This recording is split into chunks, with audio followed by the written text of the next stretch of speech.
Bienvenidos nuevamente a la segunda parte de sesiones de este primer día del Encuentro de Innovación Educativa Vocación por lo Nuevo, organizado por CODEIC, CUAED y DGTIC. Asimismo, les recordamos incluir en sus menciones en redes sociales nuestro hashtag Vocación por lo Nuevo.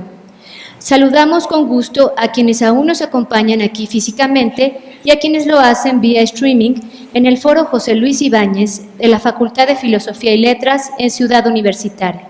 Continuamos con nuestro programa. ¿Qué tal? Buenas tardes. ¿Cómo están? Bueno, pues sigamos con nuestro programa. Vamos a tener el privilegio de escuchar a dos voces universitarias también con muchísima experiencia y que nos van a hablar de dos proyectos después de este recorrido que hemos hecho esta mañana. Primero, como dijeron por ahí, por una visión muy institucional. Después vimos dos experiencias muy exitosas también desde las trincheras, como también lo señalaron así. Y bueno, pues ahora vamos a ver a dónde pueden ir esos proyectos, esos logros que se dan en las trincheras, cómo pueden ser difundidas, conocidas, no solo en la UNAM, sino más allá de nuestro país y de nuestras fronteras. Y para eso, pues como les decía, tenemos invitados de lujo, tendremos al doctor Felipe Bracho, tienen ustedes sus semblanzas en su material, a la doctora Tila María Pérez, con quien se suma el biólogo Joaquín Jiménez y que también tomarán la segunda parte de las presentaciones. Bueno, pues sin más preámbulo vamos a empezar con el doctor Felipe Bracho. Él nos va a hablar de la Red Universitaria de Aprendizaje. Muchas gracias. A ver, nos vamos a meter a la RUA, les voy a platicar. Ya muchos de ustedes saben de qué se trata la RUA, pero espero que haya alguno que no. ¿Quiénes sí saben de qué se trata la RUA? Sácatelas, ya mejor me voy. Entonces, mejor que pase alguien a explicarlo. Pero bueno, a ver, voy a hablar de cuál es la motivación fundamental de la RUA. Y en pocas palabras, es poner a la mano de los maestros y de los alumnos lo que los maestros tienen que enseñar y lo que los alumnos tienen que aprender. Eso está dictado por los planes de estudio. Hay muchas críticas a los planes de estudio. Yo sería de los que criticaría, sí puntualmente en algunas cosas, pero no es el propósito de la plática. Me preocupa a mí mucho que nos tardemos tanto en cambiar el plan de estudio. O sea, el mundo va mucho más rápido que nosotros. Y creo que es muy importante para la universidad, cuando estábamos hablando de qué cosas de alguna manera impedían o eran obstáculos para que la universidad pudiera ser más innovadora. Y yo diría que uno de los obstáculos más importantes es que no tenemos buenos mecanismos para tomar decisiones y ser flexibles. Y un ejemplo claro es los planes de estudio. O sea, cuando el plan de estudio se tiene que aprobar por el Consejo Universitario, en donde hay, no sé, 300 gentes, de las cuales a lo mejor 2 o 3 saben del tema, pues algo estamos haciendo mal, ¿no? Porque además nos lleva 3 años cambiar un plan de estudios. Y cambiamos el plan de estudios, y entonces los estudiantes se molestan porque parece como que ya estuviera escrito en piedra. Pero tenemos que tener planes de estudio, porque si no tenemos planes de estudio no tenemos una manera de saber que el estudiante sale con el perfil que la universidad busca o que él mismo busca. Y finalmente el plan de estudios es de alguna manera lo que la universidad promete enseñar. O sea, no es cualquier cosa, tarda un tiempo hacerlo bien. Y es la promesa de la universidad hacia los alumnos y hacia la sociedad. El problema no es solo que se tarde mucho y que se nos se nos atrasen los planes de estudio, sino que muchas veces ni siquiera se conocen. O sea, llega el alumno a la clase, no conoce exactamente el plan de estudios, y si lo conoce está escrito de una manera un tanto, digamos, en el lenguaje pedagógico de los que saben de escribir planes de estudio, pero no de quienes saben comunicárselo a los estudiantes. Entonces, lo que tratamos de hacer con la red universitaria de aprendizaje es eso, poner los materiales alrededor de lo que el maestro tiene que enseñar y el alumno tiene que aprender. Y eso está regido por los planes de estudios. Entonces, hemos empezado a hacer la red universitaria de aprendizaje fundamentalmente a partir del bachillerato. Y aquí hay una cosa que es muy importante que yo les logre transmitir, y es que este es un esfuerzo que va mucho más allá de una dirección general de tecnologías, como la de GETIC. Es más, va más allá de cualquier dirección. Es algo que tiene que tomar la comunidad si queremos que sea un éxito, y que tienen que tomar los maestros y los alumnos. Y esa es la parte más complicada de la innovación. O sea, para que realmente algo se vuelva una innovación, tiene que pasar a ser parte de nosotros mismos, facilitándonos las cosas. Por eso, este es uno de los objetivos que tiene, facilitar esa localización de materiales, de ver los planes de estudio y todo eso. Si uno hace que la tecnología haga las cosas más difíciles, nunca jamás va a funcionar. Las cosas y las innovaciones funcionan porque nos funcionan mejor, porque nos hacen algo más fácil. Entonces aquí, por ejemplo, esta es la página ahorita inicial de la RUA. Como ustedes pueden ver, está la Escuela Nacional Preparatoria, el Colegio de Ciencias y Humanidades, luego tenemos las licenciaturas y una parte de temas de interés. Pero eventualmente deberían estar también los posgrados, etc. Ahora, gracias al apoyo que hemos tenido del Colegio de Ciencias y Humanidades, que aquí está su director general, y le agradezco muchísimo el apoyo que nos ha brindado, y la Escuela Nacional Preparatoria, hemos logrado conjuntar ya miles de materiales para prácticamente todas las asignaturas de bachillerato. Y lo que les voy a enseñar no son esas 1000 recursos, porque no nos daría la vida, pero les voy a enseñar básicamente cómo se llega a ellos, para que vean que es una manera muy intuitiva, muy natural, y que además resalta lo que es el plan de estudios. Entonces, por ejemplo, si le picamos aquí a sexto año de la Escuela Nacional Preparatoria, van a ver, bájale tantito,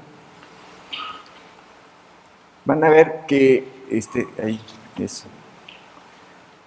Pues primero que hay un área que es obligatorias generales, y después ya se va a dividir por 4 diferentes áreas, ¿no? Entonces vamos a aplicarle aquí a las obligatorias generales. Esas son las materias que tienen que llevar todos los alumnos en sexto año. Y quiero que vean, por ejemplo, literatura mexicana y la de iberoamericana. Entonces le pico a esa materia.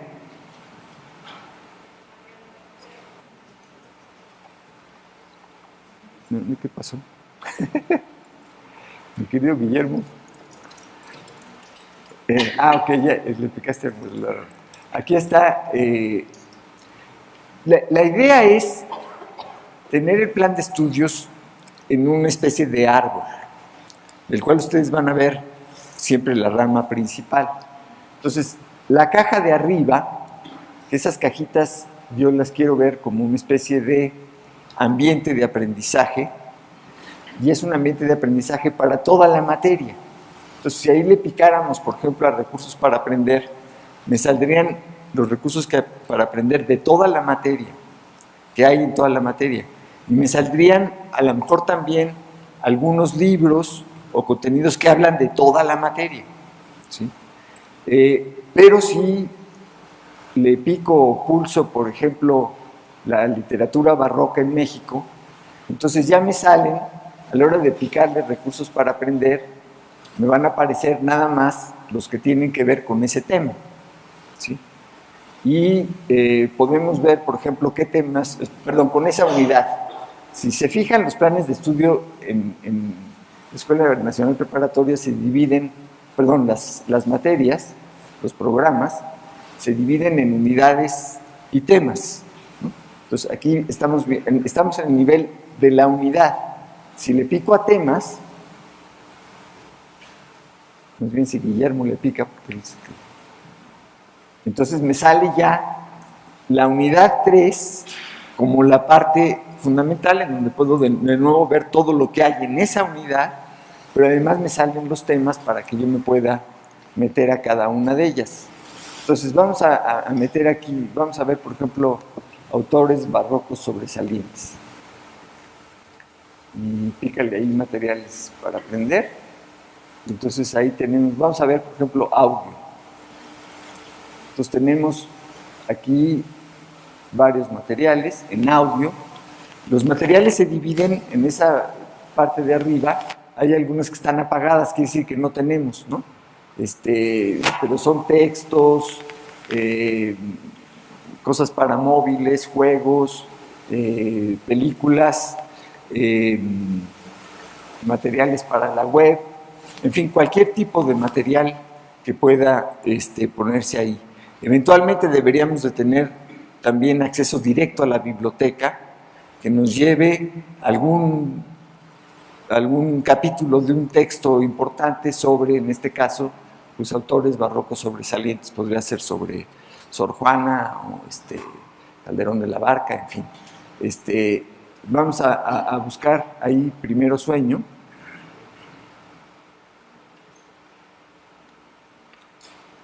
Y como esto lo estamos haciendo a través del teléfono celular, se tarda un poquito. Pero ahora, bájate, no, bájale, eso. En la barra de la derecha. Es que ahí está el audio, sí. Entonces, si le picamos ahí y funciona,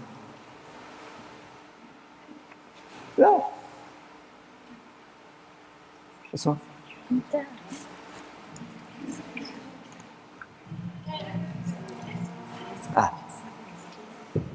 Creo que nos vamos a tener que callar para que se oiga. Primero Sueño, que así intituló y compuso la Madre Juana Inés de la Cruz, imitando a Góngora.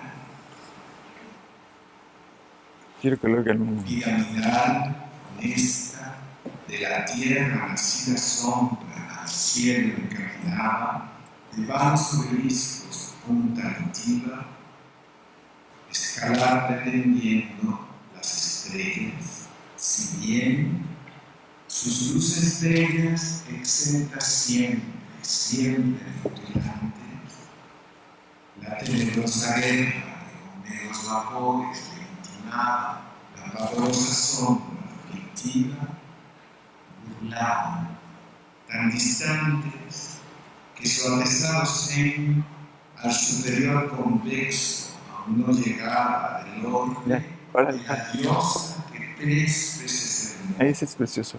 La diosa que 3 veces hermosa, que es la luna, ¿no? Son las 3 fases de la luna. Pero a ver, esto tiene que ver con lo que yo les trataba de comunicar en la primera parte de este seminario, de este taller, que es muy importante. Las nuevas tecnologías nos permiten que José Luis Ibáñez, que es a quien se le debe esta sala, que es, yo creo que de las personas que mejor puede leer poesía barroca en el mundo, y además para mexicanos, porque si lo leyera un agente de España, le tendría una tonada distinta. Sor Juana era mexicana, entonces él lo está leyendo como lo escribió Sor Juana. como lo oía Sor Juana cuando lo escribió. Y lo fantástico es que esto lo podemos tener como parte de lo que es nuestro curso de literatura en la Escuela Nacional Preparatoria de Literatura Mexicana. Y lo podemos poner en el salón de clase y podemos lograr lo que ustedes sintieron cuando oyeron a José Luis Ibáñez hablar aquí, en su recinto. Y esa capacidad de emocionarnos es fundamental para que esto signifique algo y no sea nada más una serie de fechas alrededor de Sor Juana que los alumnos se tienen que aprender. O sea, es una manera de crear a una persona, de hacerle sentir lo valioso que es la vida, lo valioso que fue la vida de Sor Juana y lo que nos dejó y lo que nos va a dejar José Luis Ibáñez, que afortunadamente todavía está con nosotros, pero ya nos lo dejó para que lo oyeran ahorita. Y les aseguro que muchos de ustedes, estoy casi seguro que va a haber alguien que se va a ir a su casa y lo va a oír todo, y eso sería el mejor regalo. Y eso sería lo que quisiéramos que los alumnos hicieran, que volvieran suyos los contenidos de los planes de estudio, que hicieran las cosas por interés, porque descubrieran, por ejemplo, en las matemáticas una manera de pensar, de razonar sobre las cosas, pudieran entender el lenguaje de una manera más abstracta todavía que la de Sor Juana, pero que nos lleva a poder describir el universo que estaba tratando de describir Sor Juana en un sueño. ¿Sí? Y eso es, y lo mismo, digamos, para la química, para la física, para cualquier materia, ¿no? La filosofía que digamos. Tenemos materiales y cosas que podemos hacer, con las cuales podemos hacer de la experiencia de aprender y de enseñar algo mucho más rico que lo que era nada más con un pizarrón y un gis. Y creo que esa es nuestra obligación como maestros. Lo que estamos haciendo aquí, entonces, es poner a la mano esas cosas para el maestro, en este caso de literatura.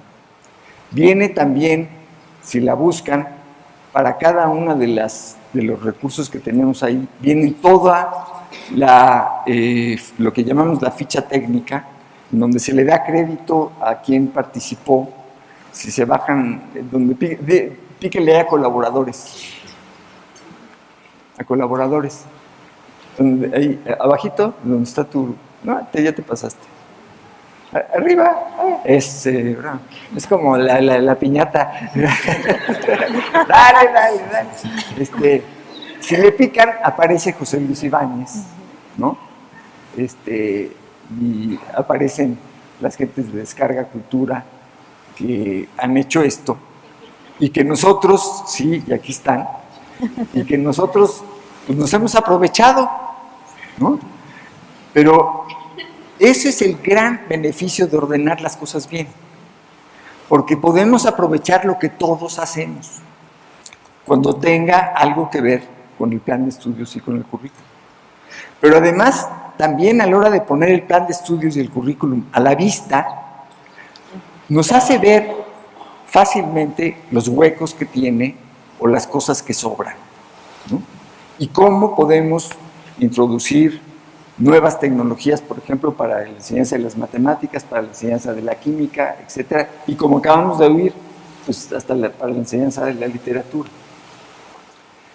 Ahora, quiero que vean que, es decir, ¿qué es la RUA? Bueno, hay una parte que quiero decir que es importante. Si se fijan, en este caso, cuando estamos hablando de autores barrocos sobresalientes, hay varios botones que no se ven, yo no los veo, pero el primero es, ¿qué dice Guillermo?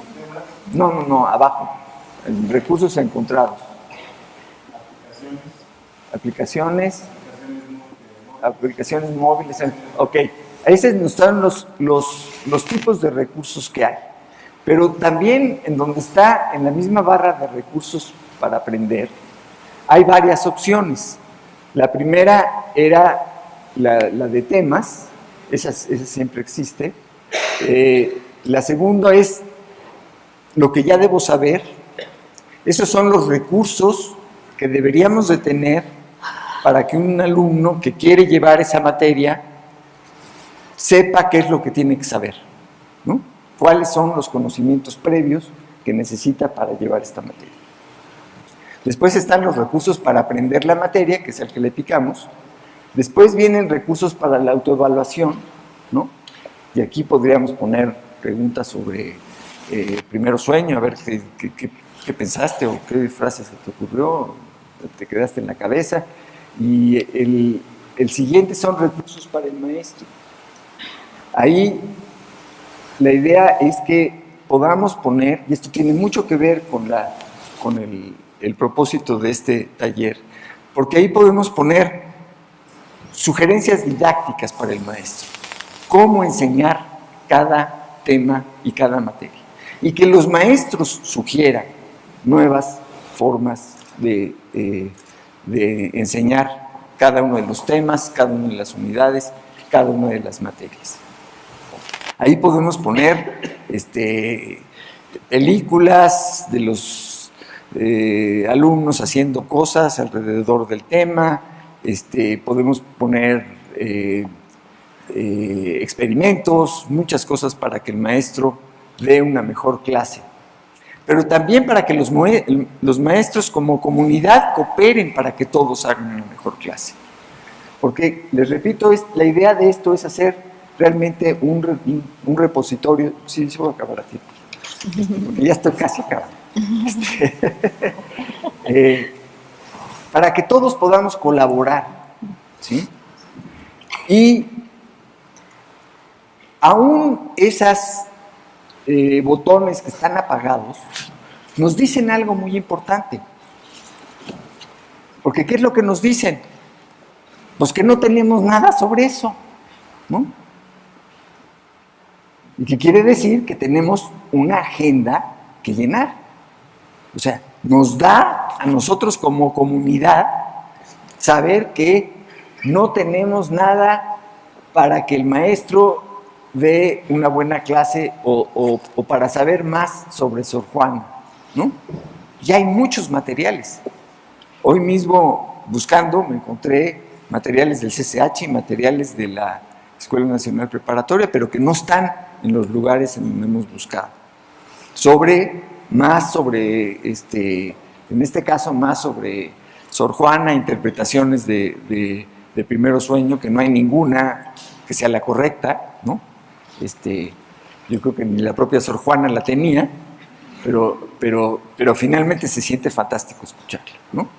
Y luego, por último, está el botón de para saber más, que ese es el que le estaba yo diciendo. Bueno, pues no tenemos sobre esas cosas. Ahora,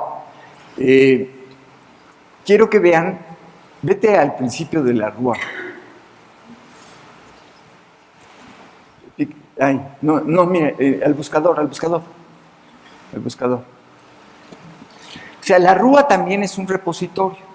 Entonces vamos a buscar ahí José Luis Ibáñez. Es más, la rúa está basada no,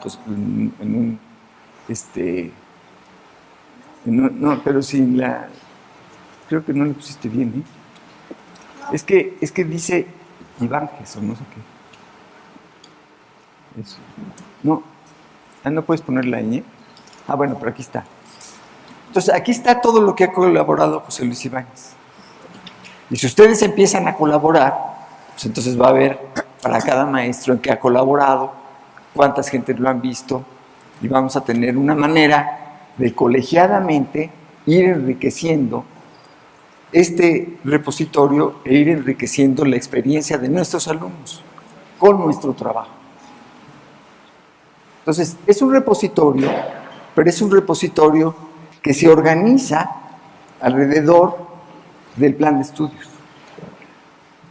Y hablando de innovación, es muy importante esa frase que dije, que dice lo que los alumnos tienen que aprender y lo que los maestros tienen que enseñar.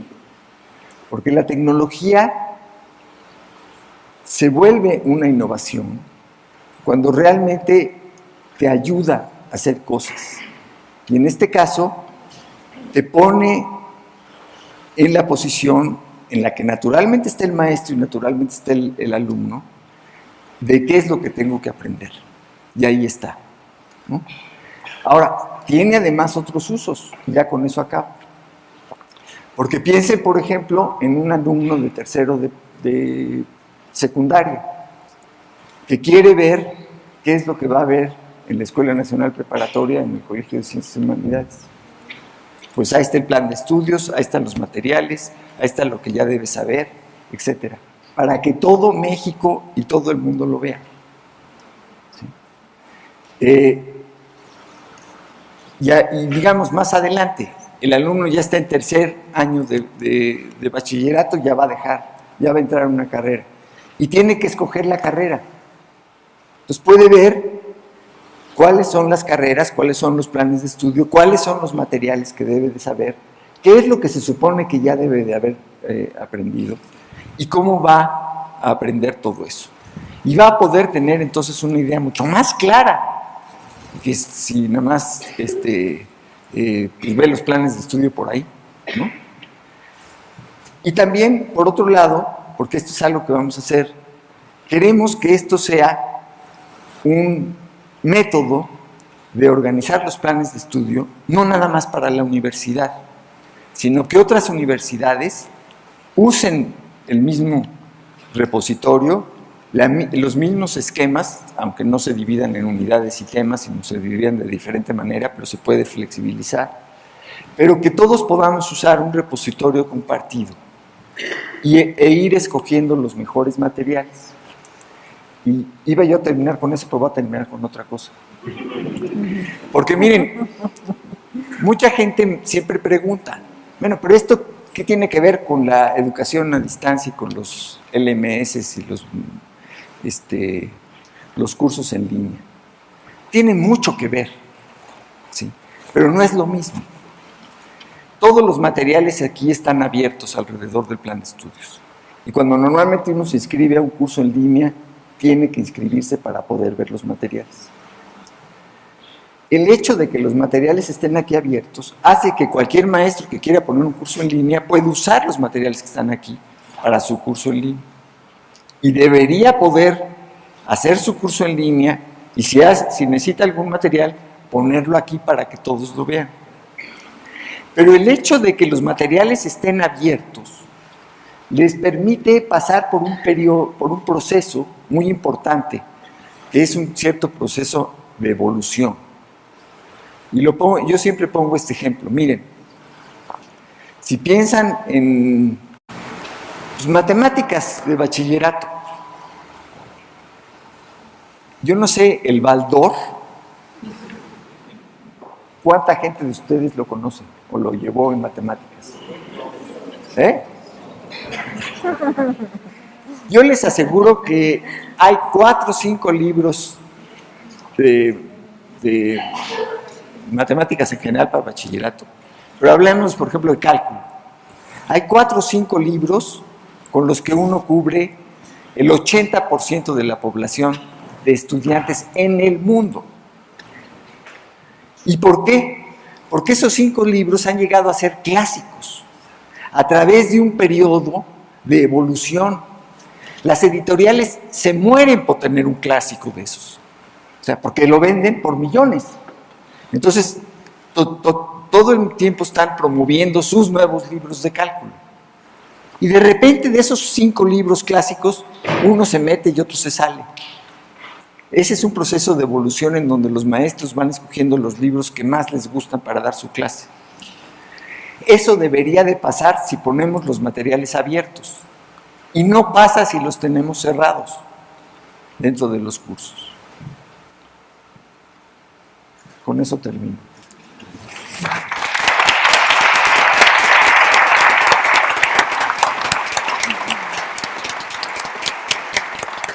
Muchas gracias. Muchas gracias, doctor Bracho. Pues ahora, por favor, doctora, nos va a hablar sobre colecciones universitarias digitales. Adelante. Bueno, gracias. ¿Sí se oye? Sí. Bueno, pues buenas tardes a todos ustedes y muchas gracias a los organizadores del evento por haber invitado a la coordinación de colecciones universitarias digitales. Bueno, el nombre de nuestra ponencia, porque la vamos a presentar Joaquín Jiménez y yo, pues es precisamente colecciones universitarias digitales. Y quizá ustedes se preguntarán, bueno, ¿qué tiene que ver esto con innovación educativa? ¿Sí? Entonces, creemos que el subtítulo que le pusimos es un puente entre la investigación y la docencia. Es lo que tiene que ver y es lo que vamos a tratar de explicar. ¿Sí? Bueno, el fundamento del proyecto académico que les vamos a presentar, ¿sí?, está en el reconocimiento de que la UNAM cuenta con un vasto patrimonio de información primaria generada por el trabajo cotidiano de su personal académico. O sea, es producto de investigación. Este acervo es extraordinariamente extenso en su cobertura temporal, espacial y temática, como pondré un ejemplo concreto, y se encuentra almacenado en las diversas colecciones que custodian las entidades académicas de la UNAM, ¿sí? Y precisamente porque está en las diversas entidades, pues está disperso, ¿sí?, y con poca visibilidad.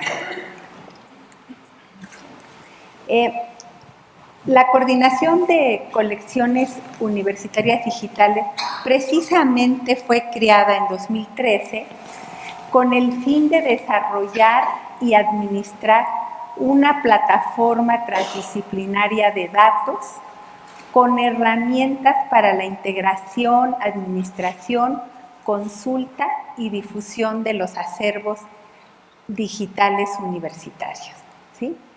Aquí tienen ustedes la página de inicio de este portal. Y la que sigue, por favor, ¿sí? Y bueno, ¿me regresas la anterior, por favor? Aquí la tengo. Okay. Sí.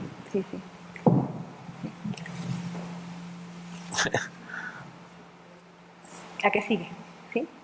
Bueno, les decía yo que fue creada para desarrollar una plataforma transdisciplinaria de datos, ¿sí? Lo que se integra en esa plataforma es lo que se ve en el portal, que se puede consultar.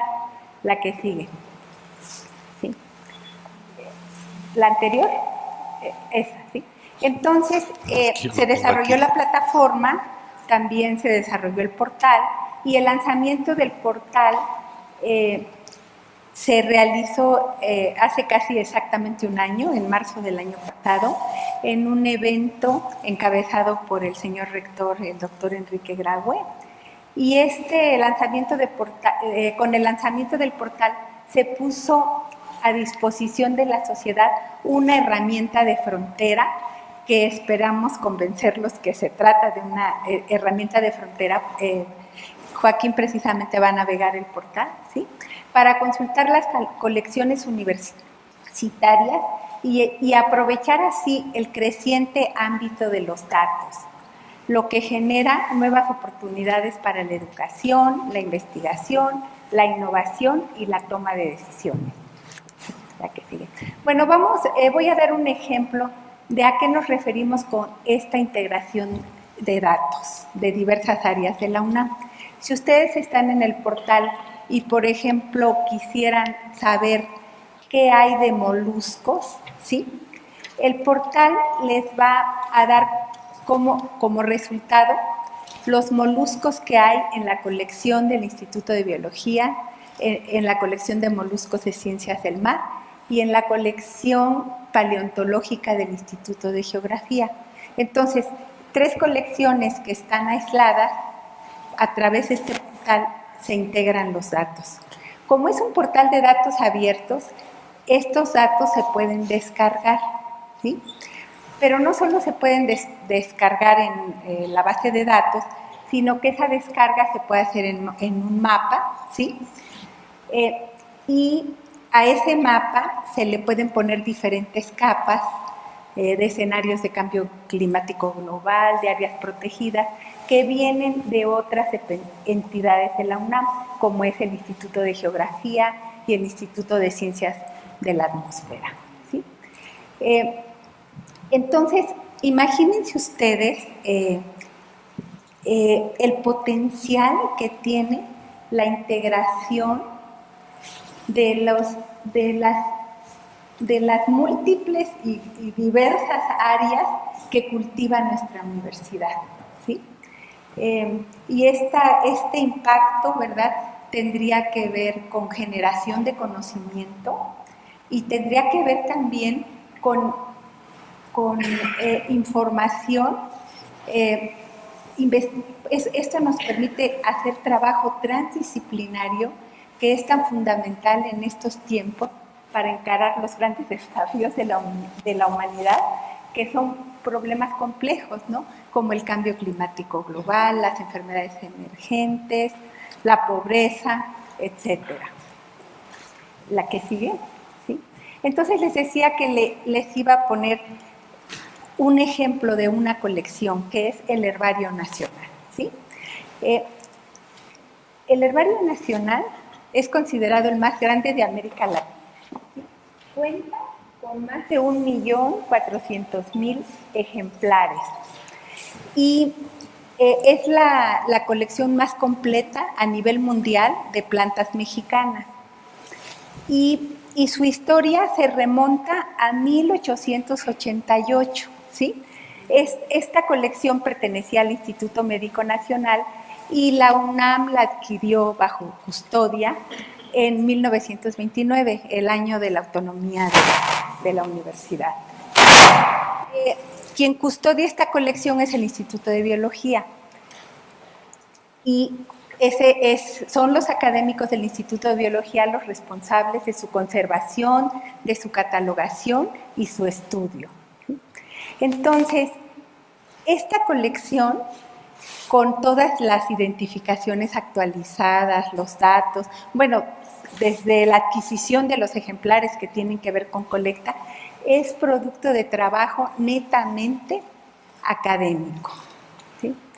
Y les pongo de ejemplo esta colección, pero imagínense lo mismo con la colección de fósiles, con la colección de obra artística del Instituto de Investigaciones Estéticas y con muchas otras, ¿sí? Entonces, la que sigue es, los datos de esta colección se van a integrar a la plataforma que desarrolló la SECUT y la desarrollaron jóvenes universitarios, ¿sí? Jóvenes universitarios. Y esta plataforma, en realidad, son 3 plataformas. Una de datos, donde están los datos de la especie, la quién colectó el ejemplar, quién lo identificó. También tiene otra plataforma que llamamos de objetos digitales, que es donde estos ejemplares herborizados, bueno, en el Instituto de Biología se digitalizan, aquí se ve la captura de los datos y los objetos irían a esta plataforma, los datos a esta plataforma y los mapas se integrarían a esta tercera plataforma y las 3 en sí constituyen una porque son interoperativas. Y esta es la plataforma que alimenta el portal de datos abiertos, como ya les había dicho, pero también esas consultas se pueden hacer desde el salón de clases, ¿verdad? Y bueno, no solo en la universidad, porque son datos abiertos, entonces esto no nada más es para académicos y estudiantes universitarios, sino para cualquier universidad o para la sociedad o para los tomadores de decisiones del gobierno y también a nivel internacional, ¿sí? También se pueden descargar, la descarga de datos se puede hacer a computadoras locales y también esta información que está integrada en esta plataforma, pues puede también pasarse, ¿sí?, a recursos de aprendizaje. A ver, ¿sí? ¿cómo ya es Como sería la RUA, ¿sí? La RUA. 3. Creo que es muy atinado 3 de que mano. nos hayan, que estemos ¿Lo oyes en esta sesión presentando por un lado ¿pues la ya lo oyes RUA, bien? ¿sí? Y por otro lado Bueno. el portal Entro de por datos este lado, abiertos por donde estoy yo, de por la atrás. universidad. La que sigue. ¿Sí? Y yo les puse ejemplos de grandes, les he hablado de grandes colecciones ¿Ya como se lo el doy? Herbario Nacional, la paleontológica, etcétera, ¿sí? Sí. Pero también muchos académicos tienen en sus cajones,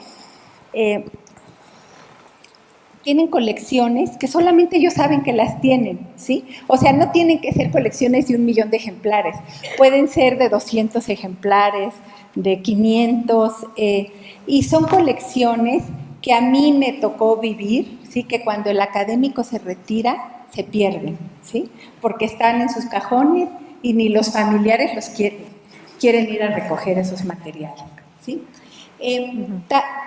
Pero también hemos identificado con otros nombres otro tipo de acervos, de colecciones, que son, por un lado, las publicaciones y repositorios, o sea, materiales que ya están en repositorios, y lo último que es con lo que estamos trabajando son los datos generados por las investigaciones de los académicos, que son los que luego se publican, ¿sí? Que son los que generan las publicaciones, ¿sí?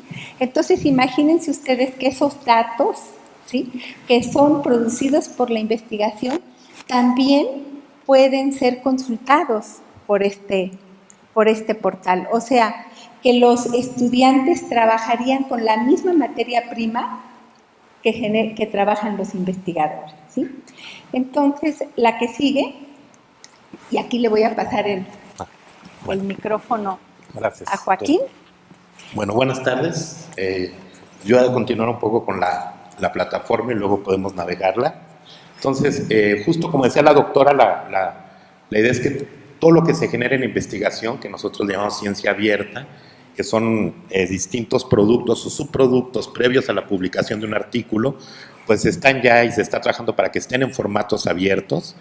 Y en este caso, por ejemplo, son justamente los datos abiertos lo que trabajamos. Existe también, como comentaba el doctor Bracho, ¿no?, en la docencia, pues está en toda esta parte de la cultura de la apertura, en donde hay objetos como en RUA de aprendizaje abiertos, y el problema es que se manejan como dos sistemas totalmente independientes, la investigación y la docencia.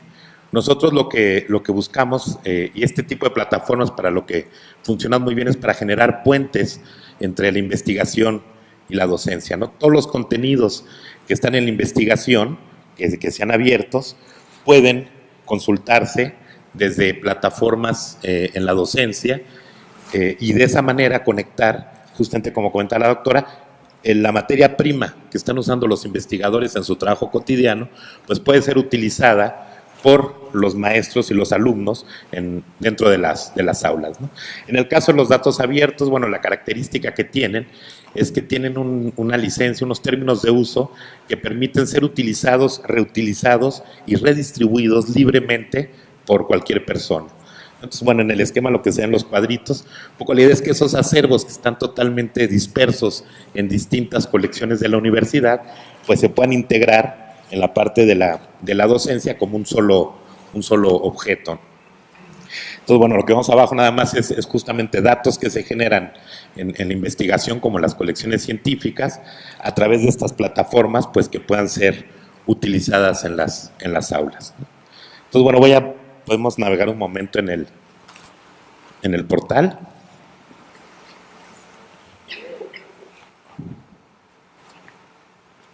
¿Les dejo este? Sí, gracias. Entonces, bueno, esta es la página principal del portal. En cuanto la abrimos, lo que se ve pues es hace una consulta de todo lo que está dentro del portal. En este caso, hasta el momento tiene pues más de 1,5 millones de registros de distintas colecciones. Hasta el momento tenemos las colecciones agrupadas en colecciones biológicas, que por la naturaleza del proyecto, el origen viene de un proyecto de biodiversidad, entonces es de lo que más datos tiene ahora. Tiene datos de colecciones de obra artística, tiene lo que llamamos objetos digitales, que es donde ponemos, por ejemplo, artículos, imágenes, audios, y al final hay una parte de proyectos universitarios que estamos trabajando como prototipo con DEGAPA para integrar información de los proyectos de investigación financiadas por la universidad. Entonces, bueno, si vamos, podemos ver del lado izquierdo, nos vuelve a agrupar todos esos datos, cómo están distribuidos por colecciones, el Herbario Nacional, la colección de insectos,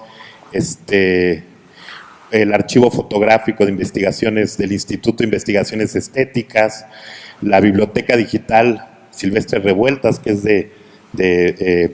el archivo de Silvestre Revueltas, de partituras principalmente.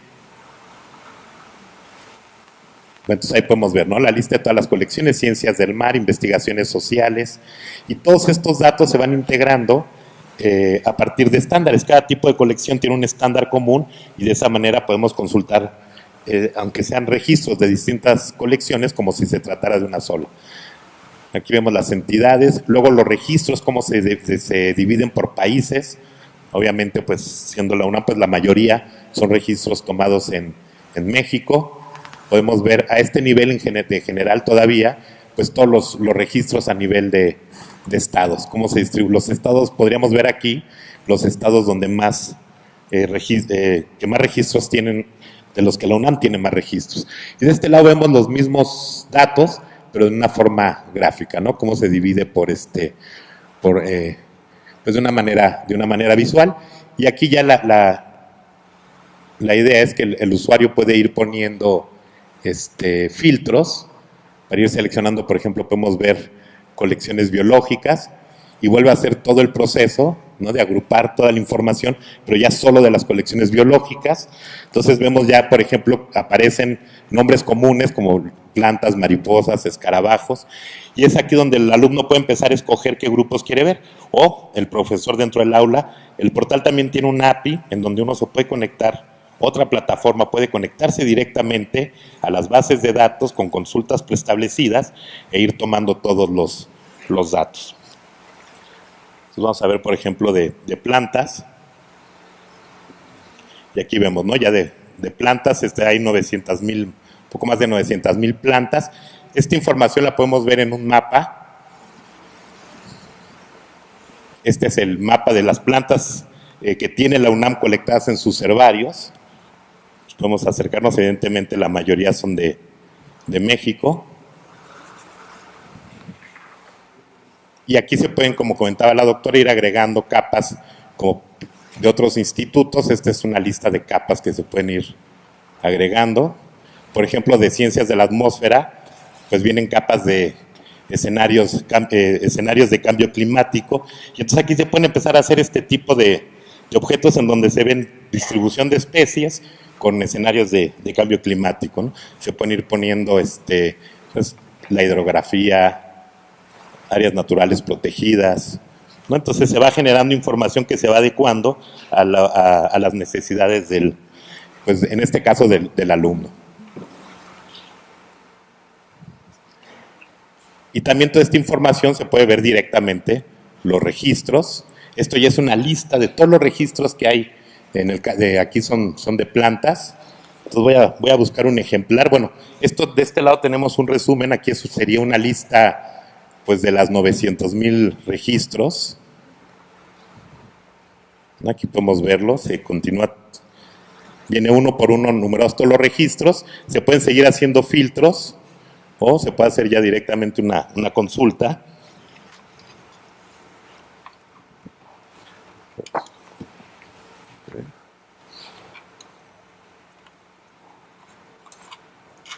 Esta, por ejemplo, es hay 27 ejemplares de esta planta en el herbario. Aquí podemos verlas todas enlistadas y podemos acceder directamente a la ficha digital de este ejemplar, ¿no? Aquí tenemos dos que tienen imagen. por ejemplo, ¿no? Aquí está, entonces tenemos todos los datos del ejemplar, los datos del herbario, quién es el responsable, cuál es el número de registros, toda la información taxonómica, en dónde se colectó, el año de la colecta, los datos geográficos, información sobre cómo citar, que también es muy importante. Entonces, aunque son abiertos, ¿no? Los datos se pueden usar, distribuir y redistribuir, siempre es muy importante poder citar la fuente. Y después vienen, por ejemplo, la imagen del ejemplar, son imágenes en alta resolución. Esta es la flor de muerto. Entonces aquí podemos ir haciendo acercamientos y ver detalles de la planta, ¿no? Que también esta es información pues muy útil para ciertas materias, ¿no? Entonces podemos, bueno, ir recorriendo toda la estructura de la planta.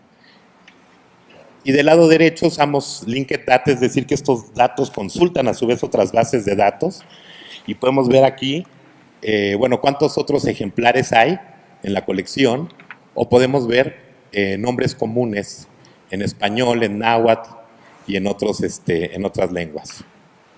Entonces, pues toda esta información acompaña a los ejemplares y esto ya se puede convertir en un objeto de aprendizaje al consultarlo, ya sea directamente a través del portal en la aula.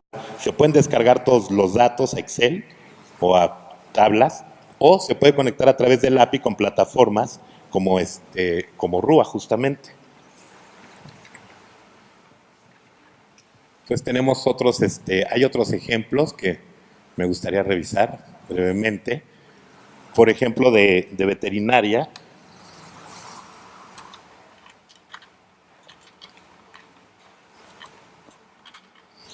Esta es una colección estoy buscando sarcoquistes. Hay sarcoquistes en músculo de borrego. Esta es una colección de imágenes que tomaron para investigación, fueron imágenes que se tomaron con microscopio, y entonces aquí se pueden encontrar todos los datos, igual que habíamos visto en el otro, todos los datos de la colecta, pues es una colecta. Entonces es un corte histológico transversal en tejido muscular, y la imagen es una imagen de microscopio, y entonces tenemos un acercamiento en donde permite ver exactamente, ¿no? Un detalle pues exactamente el mismo que da el microscopio. Y entonces esto también permite poder tener acceso a cortes histológicos en las aulas sin la necesidad de tener los microscopios, ni basta con tener una conexión en línea. Entonces, bueno, se puede uno desplazar por toda la imagen y pues la resolución es muy, muy alta. Y se pueden integrar cortes histológicos, por ejemplo, en este caso de veterinaria, pero también de medicina o de otras instituciones. Entonces, bueno, no sé si quieran algún comentario o cómo estamos de tiempo. ¿Todavía tenemos? ¿Ya? No, está bien. ¿Quieres seguir? Bueno, pues nada más si quieren para revisar algo de por ejemplo,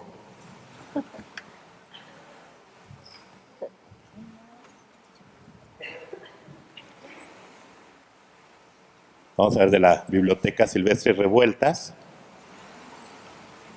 No tenemos este es el archivo, y podemos ver, por ejemplo, aquí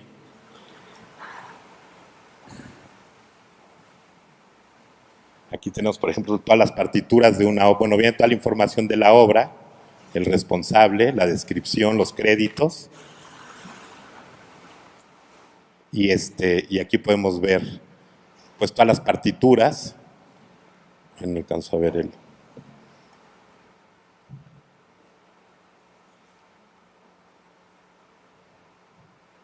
¿no? Es toda la lista de las partituras de esta obra, que son un montón. Sí, esta es de las que más extensas que tiene. Y son las versiones originales de su obra, ¿no? Tiene también, bueno, podemos entrar a las imágenes, ¿no? También para ver con detalle toda la escritura. Y ver también, pues escuchar, estas son las introducciones de esta pieza. No sé si se escucha.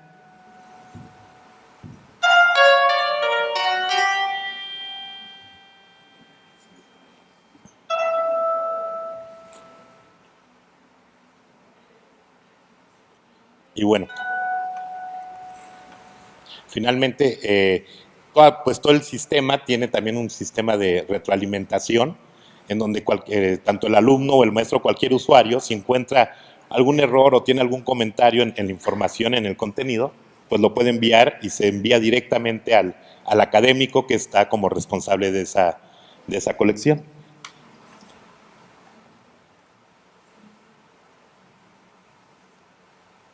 Entonces, y bueno, por último, por ejemplo, proyectos universitarios son las descripciones de los proyectos, pero aquí lo que permite también es ver qué investigadores están trabajando con qué temas en la universidad. Por ejemplo, podemos buscar sismos.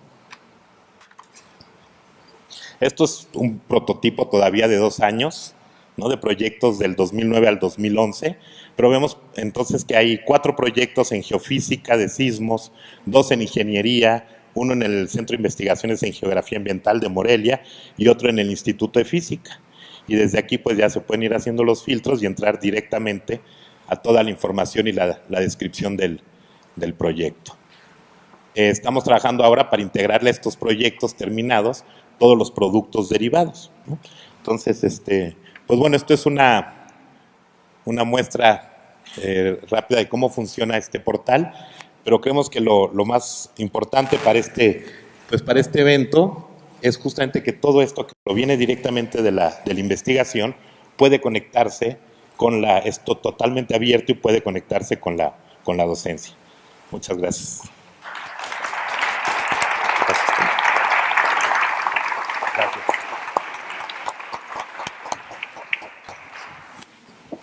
Muy bien, pues vamos a continuar con la sesión de preguntas y respuestas.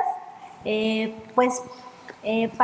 lo que van pensando sus intervenciones, lo que hemos escuchado esta tarde de ustedes con la Red Universitaria de Aprendizaje, las colecciones universitarias digitales, pues nos lleva mucho a reflexionar sobre este hashtag, este eslogan de vocación por lo nuevo. Creo que tenemos con el doctor Bracho, con la doctora Tila Pérez, pues 2 universitarios que han sido promotores, provocadores. Por ahí decía en el portal que nos mostró Joaquín, acceso a curadores. Y finalmente es lo que han sido, curadores de colecciones universitarias, curadores de objetos de aprendizaje. Y bueno, ya conocimos a Joaquín y parte del equipo en las fotos, pero también está el doctor Guillermo Rodríguez y todo el equipo, Rebeca Valenzuela y varios compañeros aquí que han hecho esa curaduría en la Red Universitaria de Aprendizaje. Si nos han empujado, porque además ustedes desde sus trincheras también, porque parece que en el Olimpo no hay trincheras y sí las hay, ¿verdad? En esas trincheras donde ustedes han estado empujando por mapear a partir del plan de estudios lo que hace falta, por tener un orden en cómo se hace pues toda esta sistematización a partir de eso que está en el cajón del investigador y cómo llega al entorno digital. ¿Qué seguiría? ¿Qué nos podrían decir ustedes para que verdaderamente esto llegue al aula, llegue al alumno, llegue al móvil del alumno como una consulta constante para poder enriquecer el proceso de enseñanza-aprendizaje? ¿Qué nos dirían ustedes que tanto han empujado estos años? ¿A dónde más nos quieren empujar como universidad? ¿Quién empieza? ¿A mí por qué? Los dos, por favor. Queremos escucharlos a los dos antes de las intervenciones. A ver, hablando de la RUA. La RUA es un proyecto que si realmente funciona, que yo espero que sí, es interminable. La idea es que siempre se vaya mejorando. Que sea una herramienta para facilitar incluso el cambio de planos de estudio, la mejora en los planos de estudio. Y ahora estamos haciendo también algo que todavía es muy temprano para enseñarlo, porque me gusta enseñar las cosas cuando ya están hechas, pero estamos haciendo una aplicación que se podrá descargar por los alumnos y por los maestros para ayudarlos en el quehacer de la enseñanza y el aprendizaje. Y la RUA va a formar parte de eso, porque se va a hacer una RUA más inteligente, más personalizada. Y la idea, y eso es algo que hemos trabajado con la CODEIC y con la COAED, yo estoy muy orgulloso de tener esta relación con la COED y la COEDIC, porque nos permite trabajar juntos en ideas y problemas que tenemos diferentes. Entonces, la DGTIC está un poquito como para proveer las soluciones tecnológicas, pero ya el aprovechamiento de eso nos rebasa. Tenemos que empezar a pasarlo hacia las escuelas, hacia la comunidad. Y esta aplicación nos va a permitir tener información de lo que sucede, de parte de lo que sucede en el agua. Porque en una cierta visión un poco negra que tengo yo de repente, les puedo decir que lo que pasa en el salón de clases es que entran un grupo de estudiantes, entra un maestro y salen una lista de calificaciones. Pero ¿por qué salieron esas calificaciones? No tenemos la menor idea. Cuando no hay un examen departamental, que no lo hay en muchos casos. Y aunque supiéramos a través del examen departamental, no tenemos mucho que hacer. ¿Sí? Si tenemos una visión, información, datos sobre lo que está pasando en el salón de clase, alrededor de qué ejercicios pudieron resolver los alumnos en tal y tal materia, y los vamos siguiendo, podemos saber, por ejemplo, con qué probabilidad un alumno va a desertar, o saber qué objeto de aprendizaje sería bueno recomendarle para que lo viera. O saber, por ejemplo, cosas como, les voy a poner un caso, ¿qué pasa? Pero no nadie se da cuenta.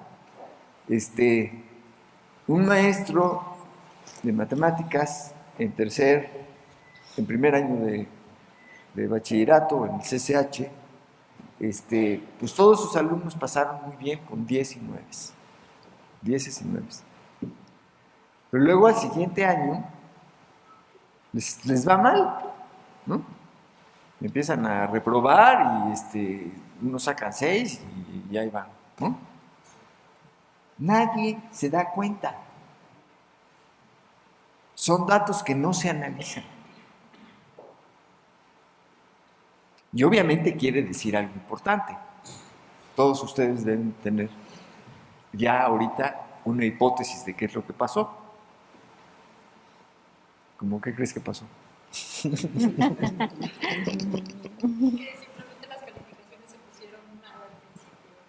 Les regalaron las calificaciones al salón. Y esa es una consecuencia de lo que pasa. Pero si no le damos seguimiento a eso, no nos damos cuenta de lo que está pasando. Y la idea es darnos cuenta de lo que está pasando adentro del salón de clase, en el día con día. ¿Para qué? Para ayudar al estudiante y al maestro a tener una experiencia más rica y más fructífera en cuanto a su aprendizaje. Muchas gracias. Hacia allá vamos. Gracias. Dila, antes de que intervenga, ¿quién va a hacer la primera pregunta para que vayamos avanzando en hacerle llegar el micrófono? ¿Quién dijo? Yo voy primero, por favor, acá. Pero vamos en lo que le hacemos llegar el micrófono, doctor. No necesariamente una pregunta, si me permiten hacer un comentario. Sí. Podemos esperar primero a la intervención de la doctora y luego su comentario. Sí, gracias. Adelante, doctora. Bueno, pues, ¿qué es lo que sigue con el portal de datos abiertos? Lo que ustedes acaban de ver es la puntitita del... ¿No se oye? La puntita del iceberg, ¿sí? Gracias. Es la puntita del iceberg. Estamos hablando de aproximadamente 30 colecciones de 10 entidades universitarias y una dependencia, ¿sí? ¿Cuántas puede haber? Bueno, yo misma me estoy haciendo la pregunta que no me gusta que me hagan, porque no sabemos cuántas colecciones puede haber, pero están en el orden de las miles de colecciones, ¿sí?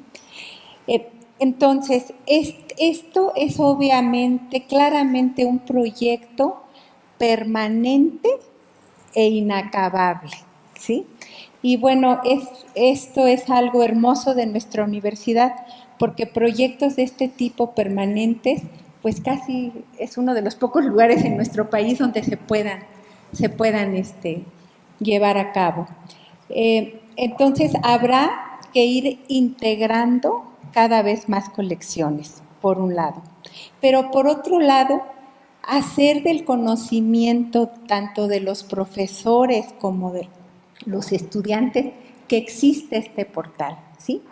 Y este conocimiento tiene que ir emparejado con el desarrollo de programas educativos que mejoren la capacidad de conocimiento y manejo de los datos, porque este es un campo nuevo, o sea, cómo se descargan los datos, cómo se integran de una base de datos con otra base de datos, con mapas, imagínense ustedes que en un futuro pudiéramos saber de una planta,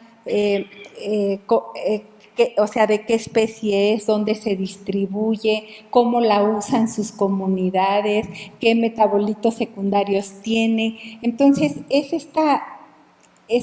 lo que se ve a futuro, es una herramienta poderosísima para hacer la investigación transdisciplinaria, que en las dos ponencias que